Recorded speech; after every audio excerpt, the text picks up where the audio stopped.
The Wally Show podcast is our daily radio show heard live through the WayFM app each morning and hosted by Wally, Gavin, and me, Betty Rock. For more fun, be sure to connect with us at wayfm.com/Wally. The Wally Show podcast is brought to you by Colorado Christian University Online, where you can earn a degree online just like Betty Rock. You can learn more at ccu.edu/Wally. Makeup's done, hair's did. This is probably one of the most glamorous moments of my life. Time for News-ish with Betty Rock on The Wally Show. Wally, have you seen the Madagascar movies? They're up to like 5 or 6 by now. Yeah. But they're the Afro Circus, but like polka dot, Afro Circus, yeah, so good. Well, that movie comes to mind after you hear this story. So, in South Africa, there was a pilot, a helicopter pilot, and him and this scientist, animal conservationist, sure. They're together. Which one of us got 3 hours of sleep last night? I'm not sure. Right? I know. Well, they were doing an aerial survey of an island over there in South Africa, and they were checking on the animals in the area. Well, the conservationist noticed one of the penguins seemed to be a little off, and he wanted to get him looked at the doctor's office. Well, the only way to make that happen was to get him in the helicopter and take him back to the hospital. Well, they don't have like a carry, like one of those little, it's not like a purse dog, like he didn't have a bag to put it in, but they did have a cardboard box. Okay. And so what they did was they took that penguin that felt sick, I guess. Ralph. Ralph. Yeah. Oh, Ralph. They put him in a cardboard box, and the conservationist put that box on his lap. They get back in the helicopter. All of a sudden, this penguin, I guess, Ralph, is like, no, don't take me from my family. Yeah, I don't like this. He wiggled out of the cardboard box, fell onto the helicopter controls. Oh, no. And crashed the helicopter. Is insane. Now, the good news is everyone is fine, including Ralph. Everyone is fine. No one walked away with any injuries. But it's just crazy that they put this loose penguin on board and he crashed a helicopter. The conservationist had one job. Like, your one job is to keep that box closed. That's all you have to do for the remainder of this flight. Mm-hmm. Focus on this, sir. Mm-hmm. That's it. Just look at Ralph. Make sure Ralph stays in the box. That's it. That's all he had to do. Mm-hmm. Failed on that level. And to the point where it crashed the helicopter. Crazy, right? That is insane. But it just reminds me, those Madagascar penguins, when they're like, smile and wave, boys. Smile and wave, boys. Smile and wave. Yeah, if that was the cartoon, the penguins would have flown the helicopter. Right, yeah, for sure. I have no idea what I'm doing, but I know I'm doing it really, really well.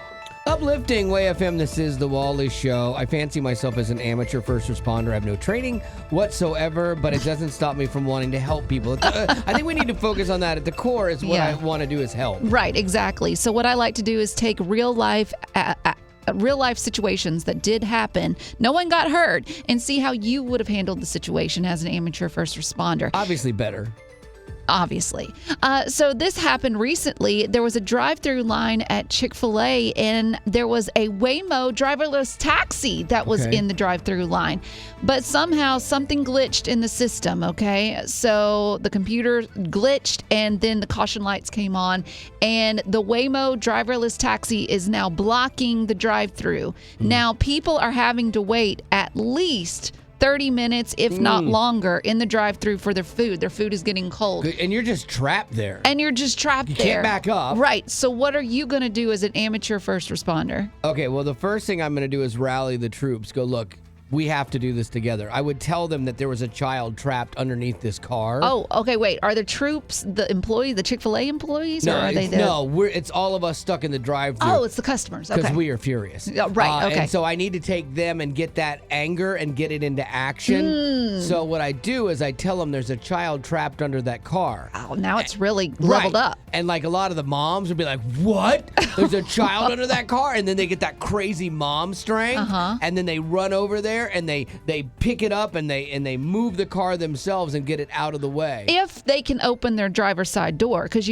sometimes with drive-through lines, you can't even open your door because it's hitting up against the building. I have my tire iron, so I shatter all their windows. I just walk right down the line. Even if someone's opening their door, I'll shatter their window and then run with the thing around it so they're not going to get cut. And then they crawl out, and then that's how we do it. Okay. How did the real amateurs do it? Well, the Waymo driverless taxi, they called customer service, like the customers in line. They were like, hey, you've got a taxi that's like crashed out in That's so anticlimactic. Yeah, so they had to sit there and wait for Waymo to come and tow the car. Oh, that's no. I would have had But your way would have been a lot better. And a lot faster, too. You're enjoying your fries before they're even cold at that point. Yes, it's a cool breeze hitting you as you drive home and maybe shards of glass. Yes, but... Here's all we can hope for is that someday if you're ever in trouble, I'm there for you.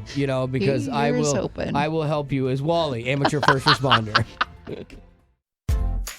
Uplifting Way FM, this is the Wally Show. We got Easter right around the corner, and we thought it would be cool to do a short, quick Bible study in our world's biggest small group, kind of to remind you about the importance of Easter. I mean, when you think about it, Easter is our Super Bowl, because you got Christmas, you got the birth of Jesus, which is great, but there are other religions that had their founders born here, and I get it, Son of God, and man, all of that, it's great. I'm not downplaying that. But what was the difference between that and all of the world religions is Easter. Jesus dying for your sins and raising from the dead. Like no one else has done that, you know? Exactly. And so that's why we want to talk about this and kind of help remind you of the importance of this season. Yes. So we've got a world's biggest small group based on Easter, and you can actually get a hold of it when you text the word Easter to 91979. It's going to take you through the first Passover to the cross and then the resurrection, and ultimately it reveals just how every step was intentionally put together by Jesus for his eternal plan of salvation and ultimately to rescue you. Like Wally said, that's the ultimate goal of it all. That is our Super Bowl. So if you felt a little meh in your faith lately and you're like, man, I need to get back in it, I just don't know where to begin, this is a great start to that. When you text the word Easter to 91979, we'll send you a link to our world's biggest small group, our Easter-themed world's biggest small group. That's Easter to 91979. Hey, Wally, do you have a minute? Sorry, busy. I have cake. Oh, what do you need? Yeah, see, that's a perfect example of even though we are busy, we make time for what's important. Yeah, because going back to school as an adult, you're busy with work, you've got family, but if you want to make your education a priority, trust me, you can do it. Betty did. Like when I first started, I was super intimidated because it had been a while since I've been in school, but I mean, from the very first conversation, I felt like they were setting me up for success. Yeah, and going back to school with CCU's flexible online courses makes it so convenient. Yeah, and what's so cool is every class has a biblical worldview perspective. And so you think, well, how can they turn math into a biblical worldview? They find a way. Yeah, and that was one of my jobs when I was teaching at CCU, was integrating not just the facts and figures of things, but how your faith plays into what you're going to do. CCU offers Christ-centered higher education, transforming students to impact the world with grace and truth. Cultivate your mind without compromising your heart. Get started today at online.ccu.edu. Colorado Christian University is a non-profit impact partner. Let's not overthink this. Don't think too hard about it. It's news-ish on The Wally Show. Lady Rock, was it last year that we had all the cicadas? Yes. Okay, so it's last year. So horrible. Closest to hell that I ever want to experience. Really? Yeah, you were freaked out by them. Gavin was traumatized by them. He was more than freaked out. He's like, I can't mow my lawn. Like, why? There's cicadas out there. Yeah, to the point where he didn't even like the shells that they left behind. Yeah. Now, I could pick up the shells and I could mess with people, but that's a no off the edge. Well, the bad news is the second largest periodical cicada broods, I guess that's what they call the groups of them. And you think, they always say, every 17 years you get cicadas. Yeah. But that's that one brood of cicadas. Ugh. There are other broods. There's like 15 of them or something like that. I know what the Israelites felt like when the locusts were coming down on them. Like, I get it. Yeah. So there are 15 cycles of broods that will emerge every 17 years. So you might have finished one last year, but there's another one that it's their turn this year. No. Yes. Why, yes. God? Why have you forsaken us? Well, this brood here that's coming up was brood 14. And the last time they saw the sun, George Bush was president, and the price of eggs was $1.99. So when will they emerge? It looks like they're going to pop up this spring to late April, sometimes early June to start looking for them. And when the weather gets a little warmer and when the ground temperature 8 inches deep gets to about 64 degrees, that's when they're like, hey, what's going on? We don't even need sweaters. Let's get on up there. No. And that's when they crawl out from their hiding place deep within the pit of HE double hockey. They climb up out of the thing. That. Yeah. I don't need that in my life. Yeah. Well, the good news is they're mainly found in Kentucky and Ohio. They're going to be in Virginia, West Virginia, New York, New Jersey, and Tennessee. So how do you know if you're looking at this brood of them? If you can get that close to them, you will look in their beady red eyes. I'm not getting that close. These have beady red eyes and black bodies, okay? So that's how you know that it's from this big 17-year cycle brood. So, are they just as big as the ones from last year? Yeah, they're good size. They might be a smidge smaller, if that helps you at all. It doesn't. I'm lying. They're 4 times as big. No, they will carry off small animals. So anyway, if you were not a big fan of the cicadas last year, I'm the bearer of bad news. It's happening again this year. Brood 14 for the win. Uplifting Way FM, this is the Wally Show. As a parent, you hope that your kids listen to you because you have wisdom that life has taught you and experience, and you want to impart that to them and share that with them. And sometimes it feels like your kids just aren't listening. But I came across a video of this girl on TikTok who was admitting that her dad was right. When I was 21, I got a tattoo on the back of my arm and I showed it to my dad. And he said, I don't even need to be mad about this because there's 2 options here. You're either going to hate that tattoo and be stuck with it for life, or you're going to hate it and you're going to have to get it removed, which is the most painful experience. So either way, you lose. Oh. Guess what I'm doing at 27? Removing this tattoo. And it is, in fact, the most painful experience. So I guess dads are just always right. That's right. Dads are always right. And it took you a long time to learn that, lady. I wonder what that tattoo was. Oh, it's probably like a dolphin or something like that. Oof, a rose. rough. Bless. But it brings up this point, okay, that dads and moms want to be right because we care. We love you. And so we're going to do a little Are You Kidding Me right now. And this is one of my favorite things that we do. Are you kidding me? Are you kidding me? Are you kidding me right now?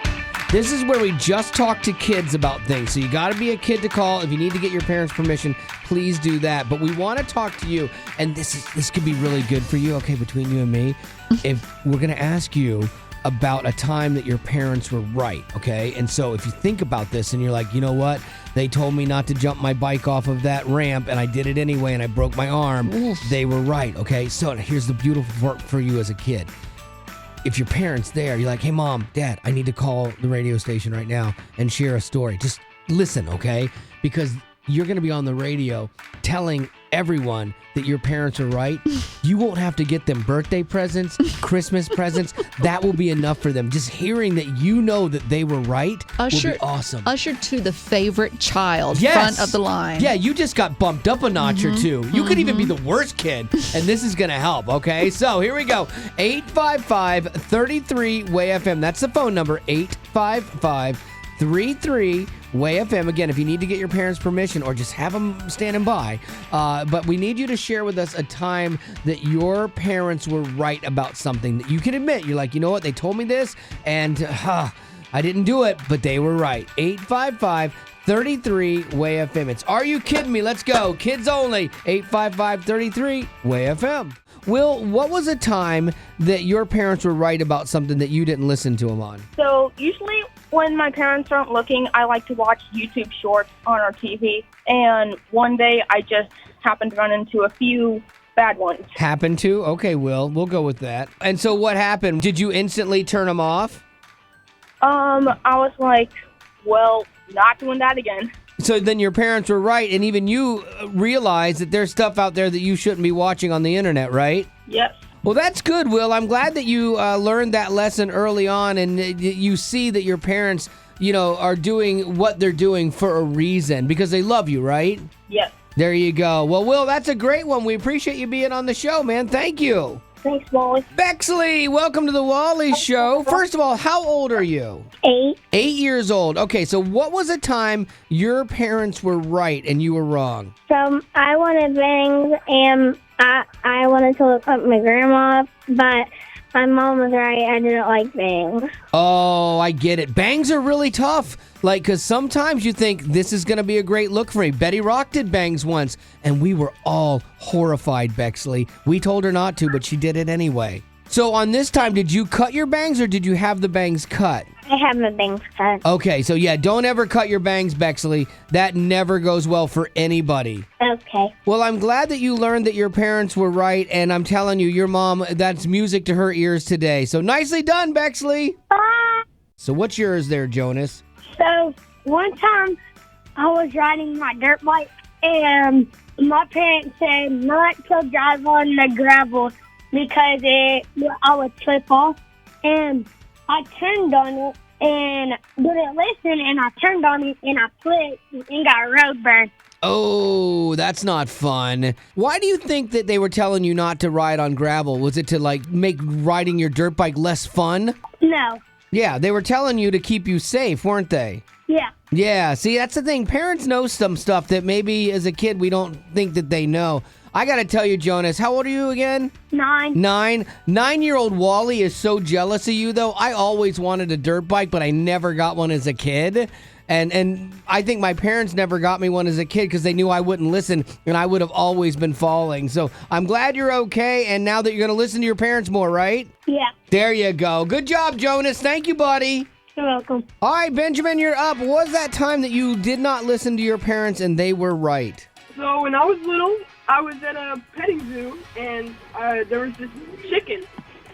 And I really, really wanted to pet this chicken. Of course. And my mom said, it's probably going to peck you, don't pet it. And I was like, no, it's my friend. It doesn't want to peck me. It's my friend. Okay. Look at his little eyes. He would never hurt me. And then, so I went up to him, and he pecked me, and it really hurt. And to this day, I still have this big red dot on my pointer finger. Really? It's a lasting memory that Mom was right, Benjamin? Yes. There you go. Well, you learned a valuable lesson. Sure, you're scarred from it, both physically and emotionally, but at least you know to always listen to your mom, right? Yes, sir.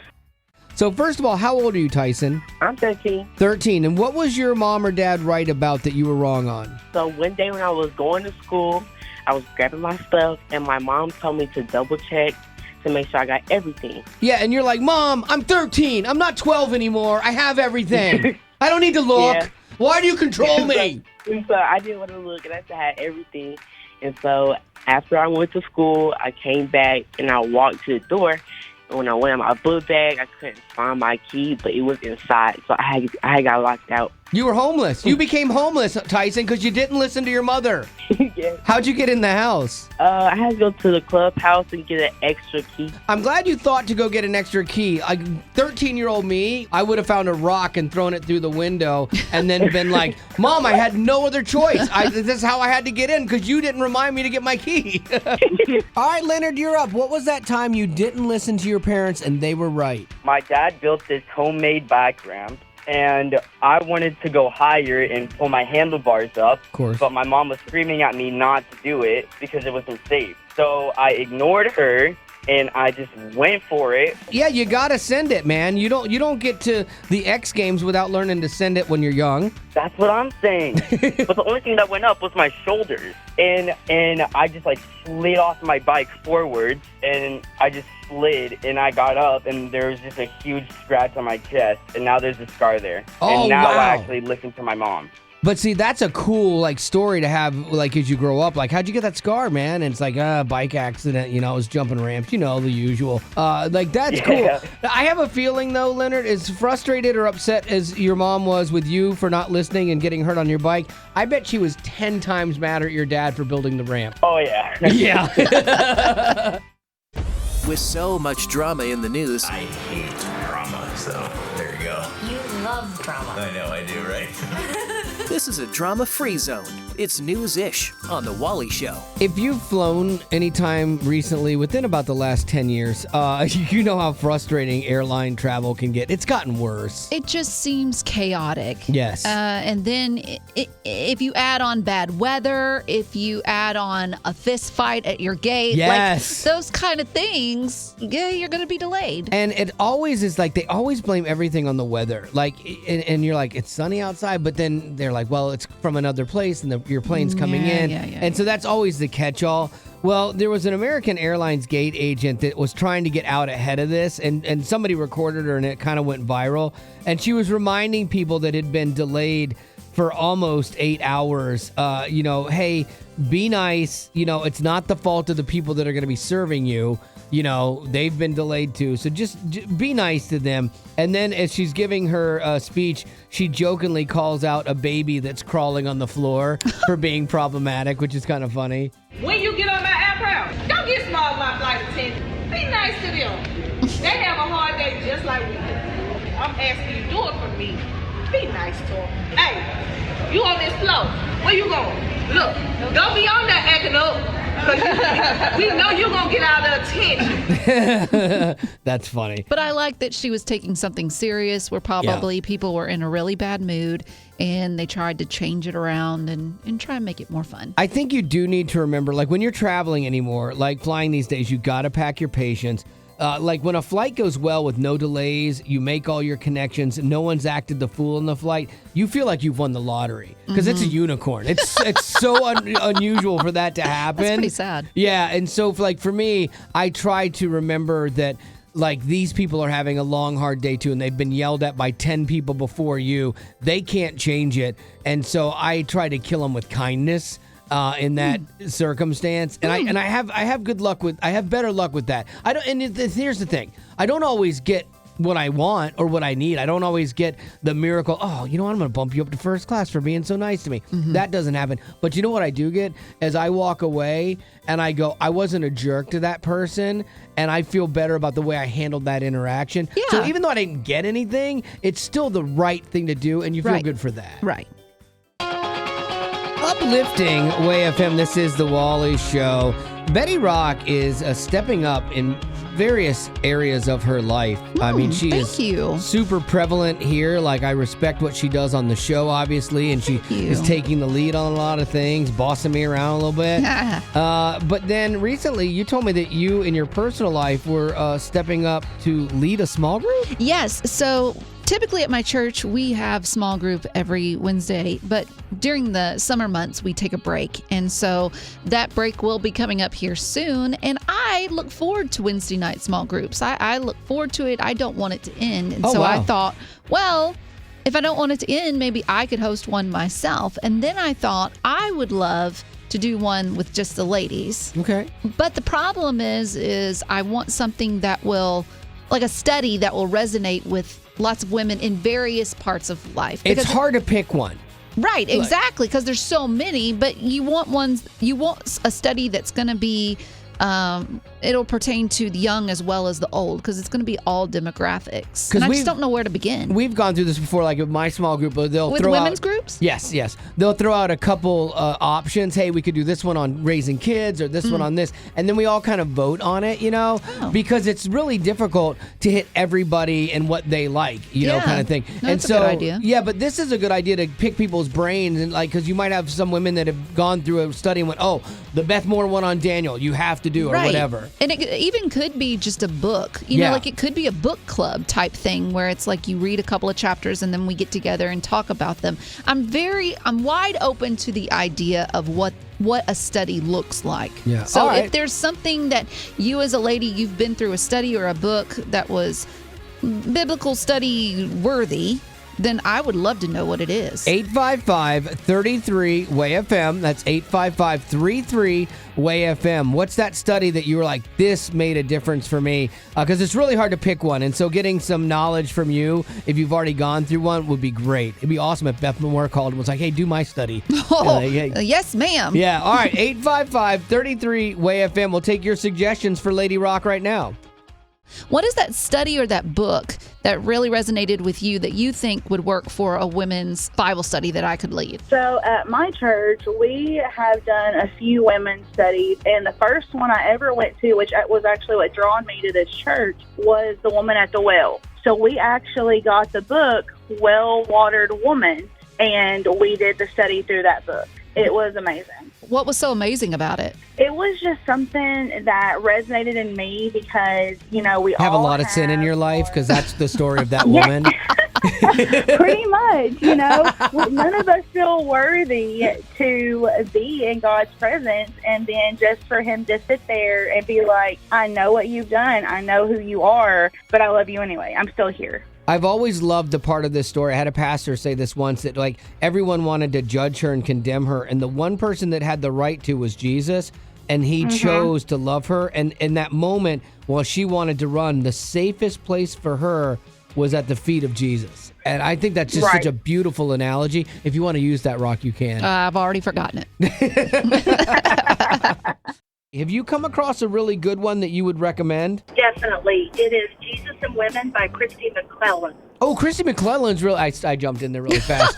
She's great, I hear. I hear women tell me she's great. Wait, Cindy, say it again. What's the title of it? Jesus and Women. Jesus and Women. Okay. And what's so great about it? Well, I tell you, it shows you how women were back in Jesus. And what's so awesome about that is how he came to show us we are loved, how we are seen in his eyes. You know, the interesting thing about Jesus is he was like the best feminist. Like, he gave women a role and a voice. When he came back, the first people that he showed himself to were women, Right. And he made them an integral part of various different things and various different stories where that was so contrary to the rule of the day, and showed us how women should be respected. Yeah, and Cindy, I think this is a message I'm that... sorry, the men are talking right now. Excuse me. I'll show you who's talking. Cindy, I think that's a message that a lot of women can really resonate with, because we need to see ourselves as the way Jesus sees us, because we look for our identity and other things that the world can try and give, but it's just going to leave us feeling empty. So this is great. Jesus in Women. I'm going to check that out. You will love it. I came here in a time machine that you invented. Great Scott! Now I need your help to get back in time. Uplifting Way FM. This is The Wally Show. It's Friday, so we are in our time machine with our good friend Blair. Now, Blair, I do apologize. We've had some problems. Some wiring has gone haywire here in the time machine. I think some rats got into the engine. I think so, too. And so we're hoping that we're going to make it back in time to your song. So what song do you want to hear? Toby Mac, Light Shine Bright. Ooh, now this is when he did this with Holland and Toby Mac. So what year do we got to go back to, Betty Rock? We're going back to 2015. Nice. That doesn't seem that long ago, but it really kind of is. Well, 2015 was a big year for Taco Bell, because Taco Bell opened a Taco Bell Cantina in Chicago. It was their first fancy urban menu. I wonder if it's still open. There's no way that's still open. Because there's no reason for that. I should check on that. Taco Bell is just what it is, Yeah, I'll let you know. Well, Blair, now we need you to tell us why you want to hear this song. What was it about it that connected with you? Well, back then, I used to listen to a lot of hip-hop, and I always thought the songs we listened to in church were just slow and Jesus Loves Me. And I got on to the production team, and I started thinking, these songs, I know them, but I wouldn't listen to them outside of church. And then a friend of mine, he gave me a list of artists to look up, and Toby Mac was one of the first ones I looked up. I had never really listened to him or anything, but that was the first song that I listened to. Well, Blair, if we're not playing this song enough for you, we got to kind of flash back to it. We actually have a stream that you might want to check out. It's NGen. You can check it out online, NGEN.com, or there's an app inside of the App Store, and it's all Christian hip-hop and pop. It's really good. It's worth a listen. You might want to check that out. But for now, let's get on to it. It is Toby Mac's Light Shine Bright with Holland, back to 2015 for Blair on Flashback Friday. Thank you.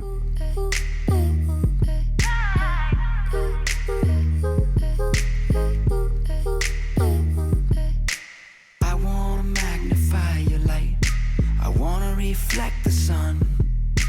Cut like precious diamonds.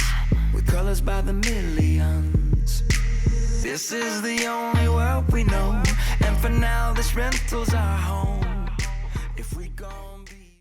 Growing up in poverty has never been easy for children, but with the added challenges of the pandemic, conflict, and natural disasters, families around the world are facing an unprecedented food crisis. Unfortunately, those who are already hungry are now even more desperate. But by sponsoring a child through compassion, you can help provide life-sustaining essentials such as food and clean water. And with your compassionate support, that child can not only survive, but also flourish. You can find out how and choose a child to sponsor when you click on the compassion banner at wayfm.com. Uplifting Way FM. It's what your People magazine would sound like with a Southern accent. It's The Rock Report with Betty Rock.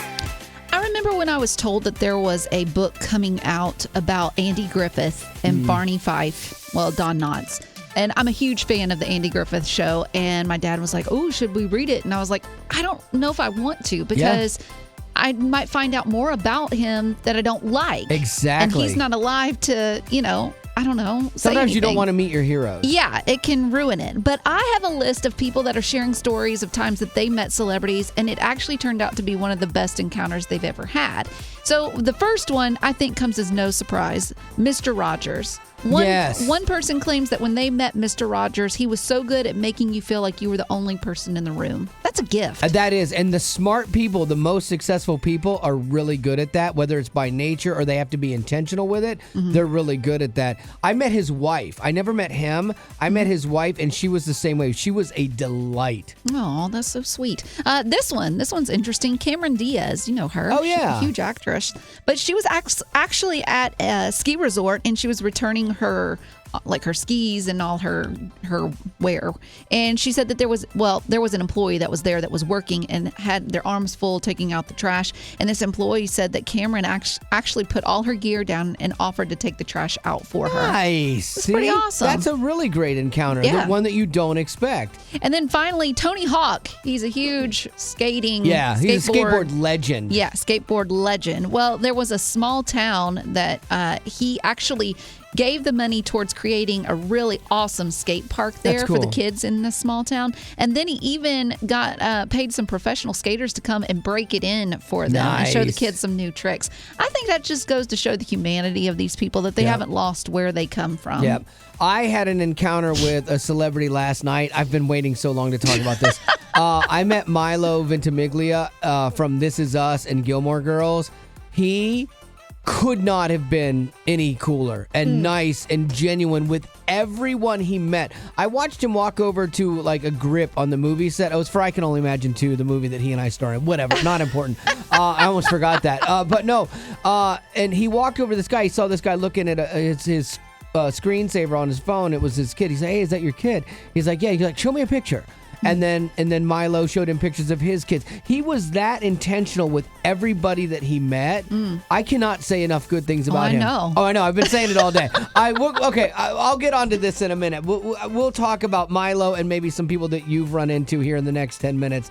And I'm going to bend Betty Rock's ear for a hot second until then. I mean, talk about fangirling. I did, and I am. Uplifting Way FM, this is The Wally Show. And Betty Rock in her Rock Report had talked about people encountering celebrities that surprised them and they had a good interaction. I actually had one myself on the set of I Can Only Imagine 2. Yes, they are making that movie. I'm in it. Look for Gus. Gus, the sound guy. If you were thinking, oh, wow, he's going to be like on the poster board that I see at the movie theater. No, he's got like 3 lines. Yeah. That's it. Well, and I also, it was kind of cool, though, because when I went to shoot last night, they had me park with the crew, because that's usually what you do with the big stars. You park with the crew so that you can go in unnoticed. So I thought that was really like a nice touch. I had my own trailer, but this isn't about me, okay? This is about my co-star, Milo Ventimiglia, okay? So he's your co-star, yes, but very loosely. He is one of the nicest, most genuine people I have ever met in my life. Like, I've been talking Betty's ear off air. When you meet somebody that impresses you, you're like, I want to tell people, and especially someone like that people might have a misconception about them. Oh, they're a Hollywood actor. They're disconnected and they're rich and stuff. He was the coolest, most down-to-earth person. Like know. I know. To the point, if anyone said something bad about him, I would fist fight them. Like that's the level I'm at right now with my new friendship. You're such a fangirl. I know. Calm down. Well, it was cool though because like I asked him. I said, well, why'd you do this movie? Because now a lot of people are going to see this movie that maybe not have seen it because of him. And he's like, yeah, it was weird because he's like, I'm not a Christian. And so like, I didn't think they would want me. And I said, that's the beautiful thing about the Irwins is that they like to have people that will just respect the art and do their best with it and honor it. But they look at the film set as their mission. Like they're speaking into the lives of these people. And at every turn, people that were there, Tim Timmons, he plays Tim Timmons, who plays a role in Bart from Mercy Me's life in this. And Tim is, they've become like fast friends. And Milo said he took the job because of the script. And then when he met Tim, he knew this is something he had to do. And so Tim's made an impression. I even was sharing stuff about faith with him last night. Like, it was cool. Then we talked about him losing his house in the LA fires recently. And he said something really cool. He goes, I said, man, people thought celebrities, oh, wow, they'll just buy all their stuff. And I said, but you still lost your stuff. And he goes, you know what? Yeah, I lost my stuff. But all that stuff was just tied to memories. And so now when I go to think of something, I'm like, oh, I don't have that anymore. I write it down, and then I think about the memory associated with that or the person with that. And he's like, you know what? And that's good. Like, and so he had a real positive spin on, on loss and stuff. Anyway, he was just so unbelievably cool. And he even, I told him about Betty. Stop it. I told him about Betty, and he was like, oh, really? And I said, yeah, can we just do a photo? Because she won't believe I met you. And he's like, let's FaceTime her. And so we FaceTimed her, but she was already 7:30. She was asleep. I would have loved had you picked up and been not all made up. Yeah. And here's Milo on the other end of the FaceTime, and you looking that rough. That would have been terrible. I'm glad I didn't pick up. All right, so I had a great experience with Milo. I've just shared that, okay? What is your experience with a celebrity? And I don't count. Like, yeah, if you've met me, whatever. Let's leave me off the table. Oh, my gosh. Okay. 855-33-WAY-FM. That's 855-33-WAY-FM. If you ever met a celebrity that, like, really, the encounter was just cool and it was something that you want to talk about, like me. 855-33-WAY-FM.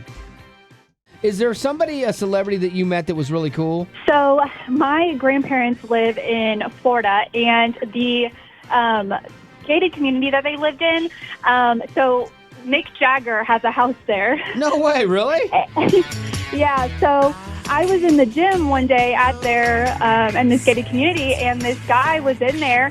I would not have recognized him if he had just walked in. So like, I really did not even know that it was him. He's just wearing like a white t-shirt. His hair's kind of undone. He's just working out. And my mom and my grandma come in and they're like, oh my gosh, Mick Jagger's going to be here. And I'm like, what are you guys talking about? And they're like, he's been here this whole time that you've been in here. And I'm like, what? So they come in and they're talking, and he was working out, so he had like a bodyguard guy kind of around him. But his girlfriend came in and started talking, and she is a professional ballerina, I believe. Oh, wow. And so we started talking with her, and she was so kind, so like sweet, talking to my grandma about her niece that's in ballet in Florida, and just like was so kind to us. Here's the crazy thing. Your grandma lives in the same neighborhood that Mick Jagger is rolling in. Like, your grandma's rolling deep. Are you in that will? I hope so. Yeah, you better make sure of this because you're going to be okay. Who is that celebrity that you met, and why was the encounter so cool? Well, I met an indirect celebrity at the Women's Reclaim event several weeks ago. I was in the bathroom, came out of the bathroom stall, and I recognized this lady standing in line. I sell glasses for a living. She was wearing some really cute glasses, and I commented, thinking, maybe she was a patient of mine. And I said, you really look familiar. And I said, how do I know you? And she threw her arms up in the air, and she stuck her hip out, kind of sassy-like, and screamed out, I'm Betty Rock's mom. Nice. You met Robin? Come on. That is a celebrity encounter. Robin Rock. I know. You could just see the pride she dad for her little girl at in that bathroom. It was great. It was the best thing I have ever experienced besides the entire Reclaim event. And by the way, if you're listening, go ahead and put it on your calendar for next year to get tickets. Y'all, women, you need to go. That's so sweet, Jennifer. And I love, too, that all happened in a bathroom. Yeah, I know. Can you imagine meeting your dad in a men's room like Danny Ray? No, he's not sticking his hip out and going, I'm Betty Rock's dad. You'll get punched if you talk to him in a bathroom. What is that person that you met that was just really cool? Monty Durham from Say Yes to the Dress Atlanta. Oh, yes. My daughter made me watch all those shows when she was growing up. Monty! Where did you meet him? At the Louisville International Airport. I volunteer there at the information desk. Did you go up and talk to him in the airport? The information desk is at the bottom of the stairs and the escalator, and he was coming down. And I said something to him because there's 3 of us in there, and the other 2 ladies had no idea who he was, but I did. And I'm like, Monty? And he goes, yes. I said, I love your show and everything. And he was so pleasant, so nice. I think that a lot of celebrities, if you're really kind and short with them, just like, hey, I love what you do, and they're really kind about it. Like, it's sometimes when it's like, hey, can we take a photo? Can you call my sister? Can you do this? It gets a little old for them. You know, like when I was with Milo, I literally said, look, I don't know if I'm allowed to do this on the set, but I'd love to get a picture just to prove that I met you because Betty Rock will never believe me. And he was so cool. He goes, let's FaceTime her right now. So he grabs my phone and it's like FaceTiming her. Even still, I mean, AI has gotten pretty good. No, don't you. Is there a way that AI could have faked it? No, that was Milo, and he was amazing. Again, anyone that says anything to the contrary, I will fist fight you. Well, that's the end, but it doesn't have to be. Check out our Aftercast. It's new stuff you didn't hear in the podcast. Be sure to rate us on iTunes as well as connect with us on social media. Just search Wally Show. And if you'd like to join our Facebook group made exclusively for you potties, the link is in the description of this podcast. Thanks to Colorado Christian University Online for supporting what we do.